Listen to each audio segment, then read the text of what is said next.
Hello students, आज हम अभी करेंगे स्टैंडर्ड 6 से second chapter component of food. Last हमारा फर्स्ट चैप्टर कंप्लीट हो चुका था, अभी हम सेकेंड चैप्टर करेंगे कंपोनेंट ऑफ फूड। ये चैप्टर 6 स्टैंडर्ड के लिए क्यों इम्पोर्टेंट है? क्योंकि ऐसे हमें लगता है कि 6 स्टैंडर्ड बहुत ही छोटा स्टैंडर्ड है तो कोई प्रॉब्लम नहीं होती है, कुछ नहीं, लेकिन ये लेसन 6 स्टैंडर्ड में अगर हम प्रॉपरली अंडरस्टैंड करते हैं तो ये सारी चीजें आपको आगे नेक्स्ट ईयर्स में, जैसे 8 में ले लो, 10th में ले लो, 11th में ले लो, ये चीज से कई सारी जुड़ी हुई मैटर्स आपको पढ़नी है। क्योंकि ये जो कंपोनेंट ऑफ फूड है ये आप 12th तक बायोलॉजी में पढ़ सकते हो और इसका डिटेल आएगा, इसलिए आपको ये बेसिक समझना बहुत जरूरी है। और एक सिर्फ उसी वजह से नहीं, हमारी लाइफ में हम जो भी फूड लेते हैं या इंटेक करते हैं फॉर अवर हेल्थ, उसके लिए भी ये चैप्टर बहुत ही इम्पोर्टेंट है कि कौन सा फूड, कौन सा न्यूट्रिएंट, क्या उसका फंक्शन है, कैसे वो इम्पोर्टेंट है हमारे लिए। तो ये सब चीजें हमें ये लेसन से बहुत ही अच्छी तरह से समझना है, इसीलिए 6 स्टैंडर्ड में ये चैप्टर इम्पोर्टेंट है, that is component of food. What are the component of food? That are nutrients, different type of nutrients. Nutrients कौन कौन से? जैसे हम फूड खाते हैं तो उसमें कार्बोहाइड्रेट होता है, फैट होता है, प्रोटीन होता है, विटामिन्स होते हैं, मिनरल्स होते हैं और water, fibre, that is roughages. तो ये सारी चीजें हम अपने डाइट में लेते हैं। तो ये सारे कंपोनेंट, इसे हम कंपोनेंट ऑफ फूड कहते हैं। जो न्यूट्रिएंट्स हम इनटेक ऑफ फूड से लेते हैं that R component of food. Different types के कंपोनेंट है न्यूट्रिएंट्स, जिसे हम कहते हैं carbohydrate, fat, protein, mineral salts, vitamin, water, fibre etcetera, ये सारे। अभी हम सबको डिटेल में समझेंगे कि किसका क्या फंक्शन है, कौन न्यूट्रिएंट क्यों हमें इतना यूजफुल है। सबसे पहले है कार्बोहाइड्रेट। तो कार्बोहाइड्रेट को हम बोलते हैं energy giving food. Carbohydrate is energy giving food. Energy giving नाम से हमें समझ आ रहा है कि वो हमें एनर्जी दे रहा है। जिस फूड से हमें एनर्जी मिल रही है वो एनर्जी की वजह से हम कोई भी एक्टिविटी, वेरियस एक्टिविटीज, हमारा कोई भी टास्क कंप्लीट कर सकते हैं, क्योंकि किसी भी चीज के लिए हमें एनर्जी चाहिए। जो एनर्जी हमें मिल रही है कार्बोहाइड्रेट से। So carbohydrate it is the energy giving food. Example potato, bread, rice, wheat, कई सारे डिफरेंट एग्जाम्पल्स हैं। एनसीईआरटी बुक में लेसन जरूर पढ़ना ताकि आपको एक्स्ट्रा और एग्जाम्पल्स भी उसमें मिलेंगे। तो ये सारे एनर्जी गिविंग फूड है, मतलब कि कार्बोहाइड्रेट इनसे मिलता है हमें ताकि हमें एनर्जी मिल सके। क्लियर? यहाँ पे एक एक्टिविटी है अपनी टेक्स्ट बुक में, that is test of carbohydrate. किसी भी फूड में कार्बोहाइड्रेट है वो हमें कैसे पता चलेगा? उसके लिए एक छोटा सा टेस्ट है बुक में कि कार्बोहाइड्रेट है कैसे पता चलता है। तो ये जिस भी फूड की अगर हम बात करें, सपोज पोटैटो ले लो, ब्रेड ले लो, राइस ले लो, कोई भी वेजिटेबल ले लो, या तो ये सीरियल्स के कोई सीड्स ले लो, ये सारी चीजें में से हमें वो रो या कुक्ड लेना है, कच्चा ले लो या पका हुआ, कुछ क्वांटिटी ऑफ फूड लेना है। वो क्वांटिटी ऑफ फूड को एक टेस्ट ट्यूब में डालो और वो टेस्ट ट्यूब में बाद में आयोडीन सॉल्यूशन डालो। आयोडीन सॉल्यूशन डालने के बाद उसे स्टराई करो and put them after some time, for some time. After that see the test tube if there is a change of colour in black और ब्लू। अगर वो टेस्ट ट्यूब में ब्लैक और ब्लू कलर में change आ रहा है, that means कि that food contain a carbohydrate. उसका मीनिंग होता है कि उस फूड में कार्बोहाइड्रेट प्रेजेंस है। If there is a no change in a color, so there is a no carbohydrate in that food. Clear? Test of carbohydrate समझ आया कि टेस्ट ऑफ कार्बोहाइड्रेट में क्या चीज है कि it is energy giving, energy giving food तो है ही, लेकिन टेस्ट में हमें स्मॉल क्वांटिटी ऑफ फूड लेना है टेस्ट ट्यूब में, then put it the iodine solution, 2 or 3 drops of iodine solution. After some time see the change of color in test tube. If the color is blue or black, then there is the presence of carbohydrate in food. If there is no change in color, there is the not present carbohydrate in this food. Clear? Carbohydrate हमारा पहला nutrient हमने किया कि energy giving food है और उसके example, उसका test. Next है fat. Fat is again energy giving food. Fat is again energy giving food, but it gives more energy than the carbohydrate. Carbohydrate से ज्यादा एनर्जी दे रहा है। फैट भी एनर्जी गिविंग है, but it gives more energy than carbohydrate. Carbohydrate से ज्यादा दे रहा है। एग्जाम्पल है, मतलब सोर्सेज से कहाँ से हमें फैट मिल रही है, तो बटर है, वेजिटेबल ऑयल है, चीज है, ये सब चीजों से हमें फैट मिलता है, मिल्क है, ये सब चीज है। तो यहाँ पे फैट है, तो फैट एनर्जी गिविंग फूड तो है, लेकिन ज्यादा एनर्जी दे रहा है कार्बोहाइड्रेट से। मतलब कि फैट लेना जरूरी नहीं है। टू टाइप्स के फैट होते हैं, good fat and bad fat. लेकिन गुड फैट हमारी बॉडी के लिए नेसेसरी है। जैसे मिल्क से मिल रहा है फैट, किसी किसी ऐसे इंग्रेडिएंट से फैट मिल रहा है, जैसे वेजिटेबल ऑयल, जो हमारी बॉडी के लिए जरूरी है, जो हमारे जॉइंट्स को ज्यादातर न्यूट्रिएंट देता है वो। तो ये सारे जो है वो गुड फैट में आते हैं। लेकिन अगर हम इंटेक ऑफ बैड फैट कर रहे हैं तो वो हमारी बॉडी के लिए हार्मफुल है। नाउअडेज जो यंगस्टर्स है ऐसा समझ रहे हैं कि फैट हमारे लिए इतना जरूरी नहीं है, फैट को अवॉइड करो। ऐसा नहीं है, जितना बॉडी के लिए जरूरी है उतना फैट लेना पड़ता है, और वो गुड फैट होता है। जैसे मिल्क और वेजिटेबल ऑयल से ले रहे हैं, वो फैट हमारी बॉडी के लिए बहुत अच्छा है, तो उसे लेना जरूरी है। We can avoid the bad fat जो हमारी बॉडी के लिए हार्मफुल है। तो फैट यहाँ पे इतना जरूरी है। एक और चीज बुक में दी है, that is test of fat. Fat है उसमें कैसे पता चलता है, तो जो भी चीज का हमें टेस्ट करना है, जिस भी फूड का हमें टेस्ट करना है कि इसमें फैट है कि नहीं, that food is take in the paper में उसे लो और उसे थोड़ा सा क्रश करो। बट ये चीज संभालना है कि पेपर फट ना जाए, टियर ना हो जाए। उसे क्रश करने के बाद उसे खोल दो, और उसमें अगर ऑयल पैचेस हुए हैं, जब भी हम किसी भी ऑयली फूड को पेपर में रखते हैं तो उसमें ऑयल पैचेस आ जाते हैं। वो नॉर्मली भी हमने देखा होगा, आपने भी देखा होगा। तो अगर उसमें ऑयल पैचेस क्रिएट हुए हैं, that means that food contain a fat, उसमें फैट है। अगर उसमें फैट नहीं है तो ऑयल पैचेस नहीं आएंगे। समझ लिया? ये है फैट जो एनर्जी गिविंग है, but more than carbohydrate. Next है protein. It is the body building food. Body building food मतलब हमारी बॉडी हमारे ग्रोथ में डेवलपमेंट लाता है, बॉडी के मसल्स को स्ट्रॉन्ग करता है, बॉडी बिल्डअप करता है। नॉर्मली जो भी लोग जिम में जाते हैं, अपने आसपास सराउंडिंग में आपने देखा होगा कि जो जिम में जाते हैं वो लोग प्रोटीन शेक ज्यादा यूज करते हैं। क्यों प्रोटीन शेक ज्यादा वहां पे लेते हैं? क्योंकि वो बॉडी बिल्डिंग फूड है, हमारी बॉडी को बिल्डअप करता है। So it's necessary that protein is very essential for our body.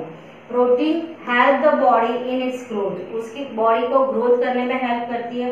And repair their body cells and tissue, body cells and tissue repair करता है। Protect and help the body to fight against the disease, body को protect करती है disease के against और infection के against. And source of protein है that is pulses, milk, egg, cereals etcetera. ये सारी चीजों से हमें प्रोटीन मिलता है। तो ये प्रोटीन हो गया कि बॉडी बिल्डिंग फूड है, बॉडी को रिपेयर करता है, ग्रोथ करता है, डिसीज से प्रोटेक्ट करता है, इन्फेक्शन से प्रोटेक्ट करता है, और सेल्स टिश्यू को भी ग्रोथ करता है।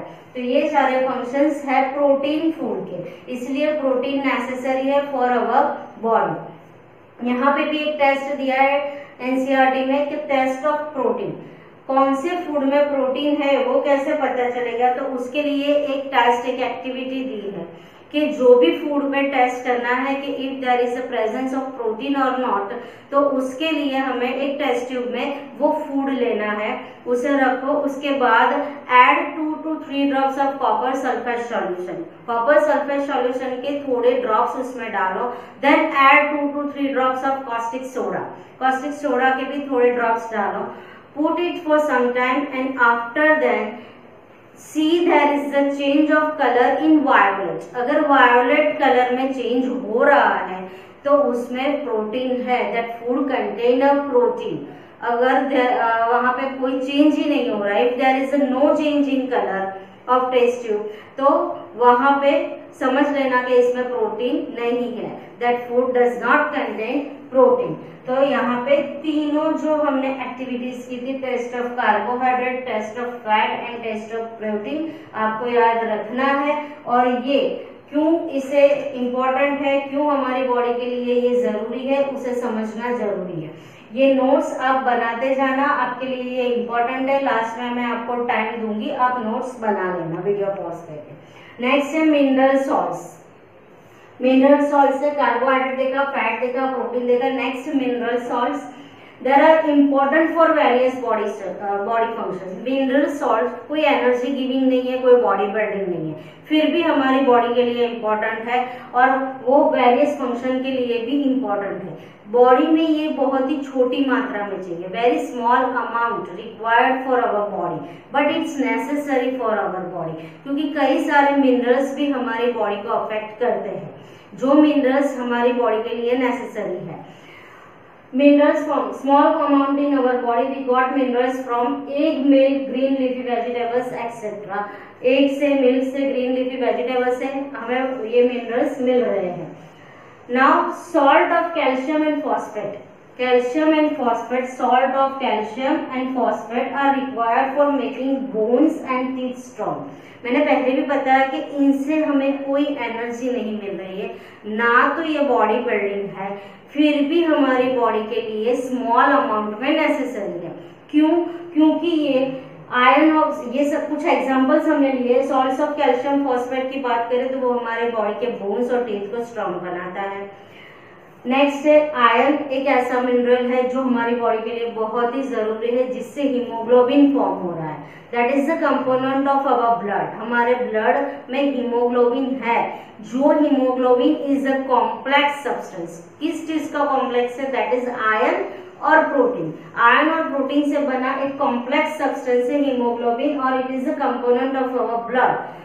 तो the deficiency of which cause anaemia, अगर उसकी डेफिशिएंसी, आयरन की डेफिशिएंसी बॉडी में हो जाती है, दैट मीन्स कि बॉडी में हीमोग्लोबिन कम है, सो हमारे बॉडी को अफेक्ट करेगा एक डिसीज जो है एनीमिया, जिसकी वजह से हमें बहुत ही थकान और हमारी बॉडी पेनफुल फील होती है।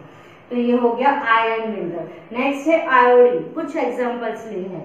Iodine and other minerals control the function of important gland. ये सारे कुछ ग्लैंड को इम्पोर्टेंट करते, कंट्रोल करते हैं, हमारी बॉडी में जितने भी इम्पोर्टेंट ग्लैंड्स है उन्हें कंट्रोल करते हैं। एक आयोडीन की अगर बात करूं तो आयोडीन से अगर डेफिशिएंसी हो गई, हमें आयोडीन की कमी हो गई, तो एक ऐसा डिसीज कॉज होता है ग्वाइटर नाम का, सुना होगा तुम लोगों ने ग्वाइटर, जिसमें ये बॉडी का ये जो नेक वाला पार्ट है वो पूरा फूल जाता है और आगे तक आता है, ये यहाँ से पूरा स्वेलिंग हो जाता है, तो दैट इज कॉल्ड ग्वाइटर, जो डेफिशिएंसी ऑफ आयोडीन से होता है। सो मिनरल सॉल्ट भी very small amount, but it's very important for our body. ये सारे कंपोनेंट्स के बारे में, न्यूट्रिएंट्स के बारे में जो मैंने लिखा है वो आप अपनी नोटबुक में मेंशन करो।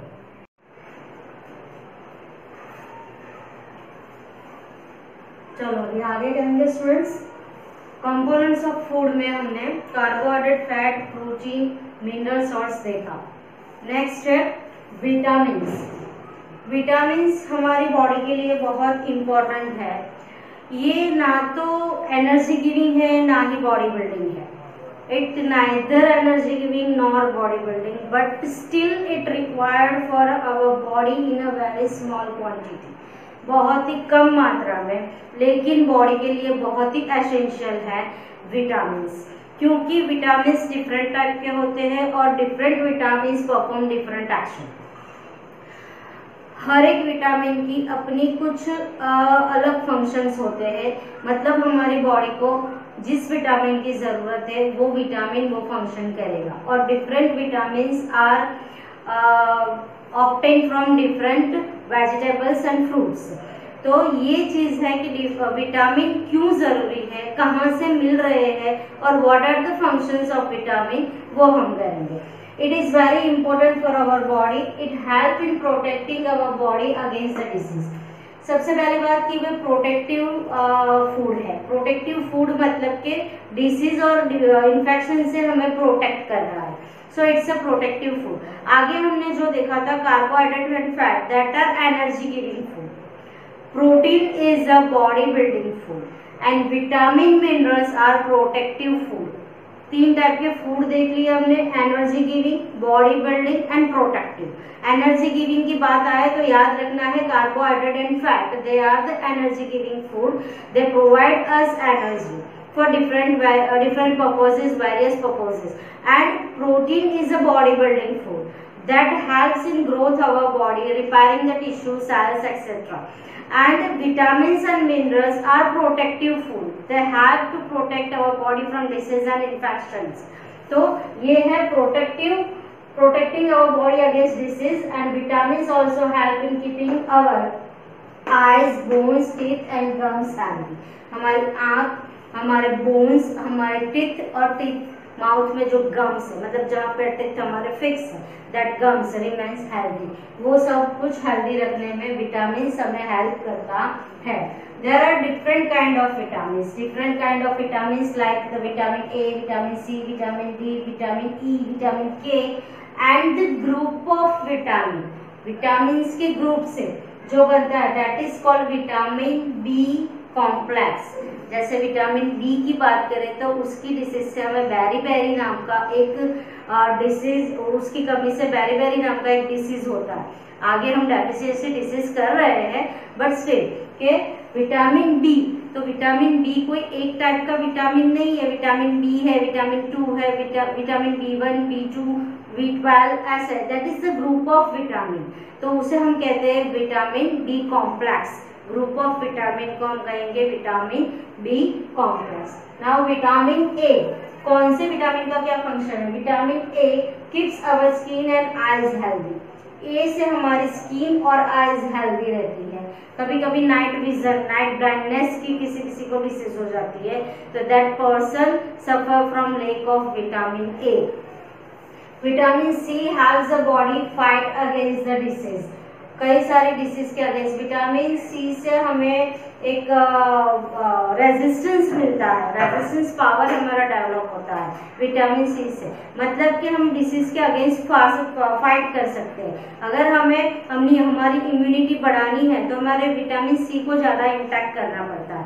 ज़्यादा मीन्स के प्रॉपर अमाउंट में, ऐसा नहीं है कि जो सौर वेजिटेबल्स और फ्रूट है जैसे नींबू है, ग्रेप्स है, ऑरेंज है, इनसे हमें विटामिन सी मिलता है। तो ऐसा नहीं कि हमने एक दिन पूरा नींबू पे निकाल दिया, नींबू का पानी पी के निकाला और फिर एक मंथ तक हम कुछ नहीं ले रहे, तो ऐसा नहीं है। It's required in small quantity but it's required in regular time. Vitamin D helps our body to use the calcium for bones and teeth. Vitamin D हमारी बॉडी में से कैल्शियम यूज करता है जिससे हमारी बॉडी में बोन और टीथ स्ट्रॉन्ग रहते हैं। एक चीज है vitamin K are synthesise in our body. एक ऐसा विटामिन है जो हमारी बॉडी में ही सिंथेसाइज होता है, इसे हमें एक्सटर्नली लेना नहीं है। तो दैट इज वेरी इंपॉर्टेंट कि विटामिन के हमारी बॉडी में ही सिंथेसाइज हो रहा है। विटामिन डी जो हमें सनलाइट से मिल रहा है, नाउअडेज काफी लोगों को D3 की कमी हो रही है। D3 मतलब क्या? बॉडी में विटामिन की कमी हो जाना, विटामिन डी की कमी हो जाना। तो इसका एक्सटर्नल सोर्स सबसे बेस्ट है सनलाइट को लो। जितना हम सनलाइट में बैठेंगे, सनलाइट हमारे बॉडी में जाएगा, उतना विटामिन डी डेवलप हो रहा है। और विटामिन के जैसे मैंने कहा वो बॉडी में ही सिंथेसाइज हो रहा है, जिसकी वजह से हमारी बॉडी में एक परफॉर्मेंस होता है क्लॉटिंग का, जो बॉडी में सिंथेसाइज होने की वजह से विटामिन के सिंथेसाइज होता है, तो ये ब्लड को क्लॉट करने में भी थोड़ी सी मदद कर देता है। नेक्स्ट है वाटर। ये न्यूट्रिएंट्स के अलावा बॉडी में और दो चीज खास है, that is water and fibre. Nutrients, besides nutrients there are very important water and fiber। उसमें हम वाटर कर रहे हैं। our body made up of 70% of water। Body में जो भी ब्लड का सर्कुलेशन हो रहा है, वो ब्लड का सर्कुलेशन क्यों हो रहा है? Because of water. कि वाटर के साथ ब्लड मिक्स है, there are the 70% of water, ताकि वो सर्कुलेशन इजीली होता है। तो ये हमारी बॉडी 70% ऑफ वाटर से बनी है, आपको याद रखना है। अभी क्या इसका फंक्शन? It helps. वाटर क्या हेल्प करता है, क्यों इंपॉर्टेंट है? Helps the body in various functions. It helps to maintain the constant body temperature, body temperature को मेंटेन करता है। हेल्प्स, हमारा body temperature normal 37 degree Celsius. It helps to maintain the constant body temperature. It helps in transporting various substances in our body. Body में nutrients, vitamins, ये सब का transport करना, O2, CO2 का ट्रांसपोर्ट करना, गैसेस का transportation करना, ये सब कुछ बिकॉज ऑफ वाटर हो रहा है। It helps in absorbing food, food का एब्जॉर्प्शन करना and excretion of waste from the body. Body से एक्सक्रिएट कर रहे हैं हम वेस्ट, वो भी वाटर की हेल्प से ही कर रहे हैं। अगर वाटर की कमी रहती है बॉडी में तो ये डाइजेशन प्रोसेस में भी प्रॉब्लम करता है और एक्सक्रिएटरी सिस्टम में भी प्रॉब्लम होता है। Our body needs 2 to 3 litre of water every day. हमारी बॉडी को रोजाना every day 2 to 3 litre water की जरूरत रहती है। तो ये हो गया विटामिन्स एंड वाटर। नेक्स्ट है फाइबर। जैसे मैंने समझाया था, वाटर के बाद fibre. Besides nutrients, water and fibre is important for our body. और ये फाइबर ज्यादातर हमें मिलता है प्लांट प्रोडक्ट से। ये ना तो एनर्जी गिविंग है ना ही बॉडी बिल्डिंग है। ये हमें एनर्जी भी नहीं दे रहा है और हमारी बॉडी को बिल्डअप भी नहीं कर रहा है, फिर भी ये जरूरी है। इसे हम रफेज भी कह सकते हैं। और ये हमें प्लांट प्रोडक्ट से ज्यादा मिलता है, मतलब वेजिटेबल और फ्रूट से। तो ये वेजिटेबल और फ्रूट अगर हम रो खा रहे हैं, कच्चा उसे खाते हैं एज अ सलाड्स, तो ये ज्यादा वर्क करता है। लेकिन ज्यादातर हमें अपने डाइट में वेजिटेबल और फ्रूट लेना जरूरी है। It is found in vegetable, fruit, beans etcetera. It has no nutrients value, इसे न्यूट्रिएंट वैल्यू इसमें नहीं है। Fibre prevent the constipation and is necessary for proper functioning of digestive system. ये फाइबर न्यूट्रिएंट्स वैल्यू तो नहीं show कर रहा है, बट फिर भी हमारी बॉडी के लिए नेसेसरी है, क्योंकि ये कॉन्स्टिपेशन नहीं होने देता है। हमारी डाइजेस्टिव सिस्टम प्रॉपर वर्कआउट होती है बिकॉज ऑफ दिस फाइबर। तो ये फाइबर भी हमारी बॉडी के लिए उतना ही जरूरी है जितने अदर न्यूट्रिएंट्स। क्लियर बच्चों? यहाँ पे न्यूट्रिएंट्स हमारा कंप्लीट हो चुका है कि carbohydrate, fat, protein, vitamin, mineral, salt, water and fibre. Next है balance diet. What is balance diet? Balance diet क्या है? तो हम हमारे डाइट में प्रॉपर अमाउंट में, प्रॉपर क्वांटिटी में न्यूट्रिएंट्स फूड लेते हैं, उसे हम बैलेंस डाइट कहते हैं। A diet containing all the nutrients in their proper quantity is known as balanced diet, and a balanced diet varies with the age, health and occupation. ये क्या चीज है? तो बैलेंस्ड डाइट जो हम ले रहे हैं वो डिफरेंट होता है डिफरेंट एज वालों के लिए, डिफरेंट हेल्थ के लिए और ऑक्यूपेशन को लेके। मतलब कि अगर छोटे बच्चे हैं 7-8 साल के, तो वो ज्यादा मस्ती करते, ज्यादा कूदते रहते, भागते रहते, दौड़ते रहते, एक ठिकाने पे बैठते नहीं है, तो उन्हें ये डाइट, उन्हें फूड की ज्यादा जरूरत रहती है, तो उनके लिए ये अमाउंट ज्यादा हो जाती है। और जो टीनेजर्स हैं, जो कॉलेजेस में पढ़ते हैं, तो उनके लिए भी बैलेंस डाइट का अमाउंट बढ़ जाता है। लेकिन अगर हम ओल्ड एज पे जाते हैं, अबाउ 60 के हो जाते हैं, तो उस टाइम पे डाइट का अमाउंट थोड़ा कम हो जाता है, क्योंकि हम उतना डाइजेस्ट नहीं कर पाते हैं।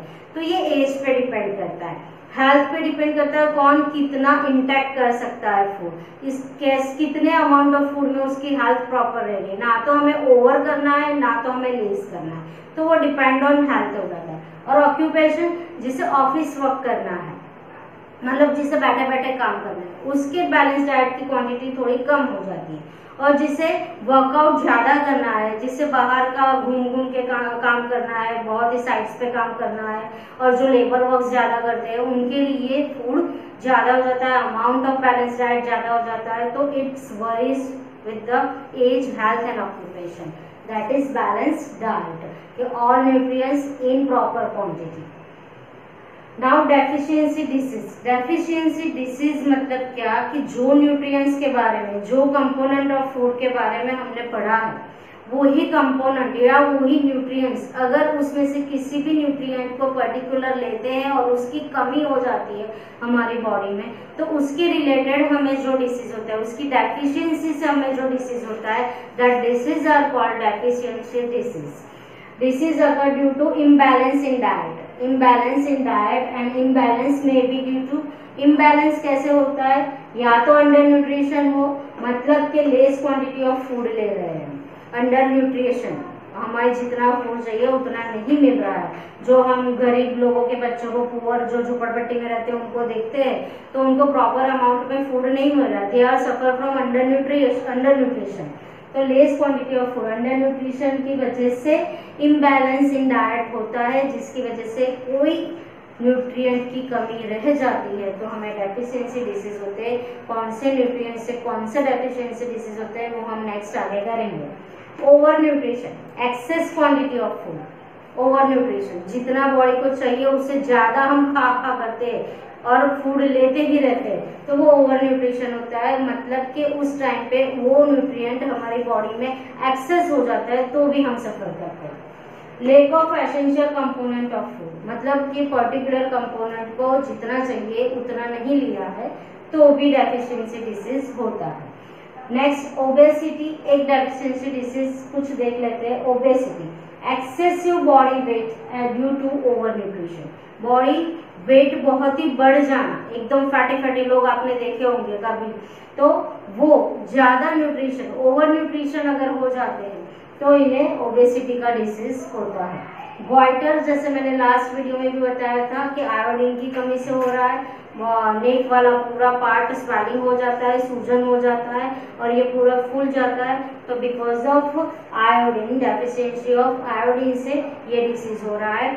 आगे हम करेंगे डेफिशिएंसी ऑफ डिसीज, कौन से न्यूट्रिएंट से कौन से डिसीज हो रहे हैं और उसमें कौन से सिम्टम्स हमें मिल रहे हैं, वो हम नेक्स्ट टॉपिक में करेंगे। तब तक आप ये सब नोट्स कर लो।